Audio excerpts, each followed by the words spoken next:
Thank you, Mr. Chairman. And Mr. Coates, I sit here and I think you are an example of the finest America has to offer. And it seems so petty to sit here and apologize on behalf of a bureaucratic system that is broken. But I do apologize. I am so sorry to you and your family sitting here of what you've gone through, and that you're going to have to stand and be an advocate for the rest of these veterans. And I promised my veterans in my district when I ran for Congress that they answered the call. They did what this nation asked them to do, and it was my turn to fight for them. That's what we do on this committee. We fight for the right of veterans to get the benefits they were promised, to be treated with the best care. I sit here as a freshman lawmaker so frustrated that there's a bureaucracy that's out of control. And if this happened in the civilian world where negligence was proven time and time again, we would be in the streets with signs saying, "Shut them down." It's an outrage is what it is. This is an outrage. And so I just joined the rest of my colleagues here. This isn't a partisan issue. This is an American disaster that we have sat here and witnessed for me probably 16 months. And if I could change your circumstance, I would. I would do it in a heartbeat.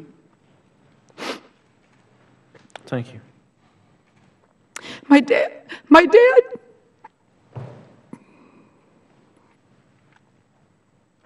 was a veteran that died of colon cancer. This is so personal to me.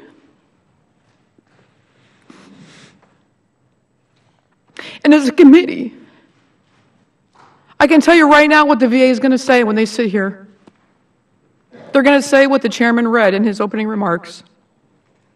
They're going to give us long, dramatic answers, and nothing is going to change unless we in this Congress, on the House and the Senate side, decide to stand up and take on one of the biggest issues in this nation, which is this negligence toward taking care of the people that fight for freedom, fought for liberty, and allow us to sit and serve in a place called the U.S. Congress. And I just want to say today, I hope that your testimony, I hope that your advocacy, and the truth of what you're saying changes the culture. It's changed the culture in this room, I can tell you that. But my prayer is for you and your family. Thank you. And that together we can stand and change the culture in this country and say that today was a different day in the history of this VA. I don't know how they sleep at night. I really don't. But I can tell you that we are your brothers and sisters to stand and fight for you in every way that we possibly can. Appreciate it. Thank you. And to the American Legion, sir, you guys come in here faithfully. Every single time there's hearings, you and the many other advocacy organizations for the VA and for our veterans.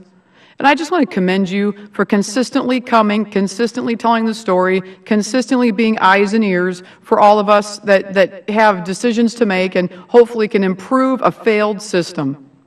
I so much appreciate what you do in your world and standing consistently for veterans.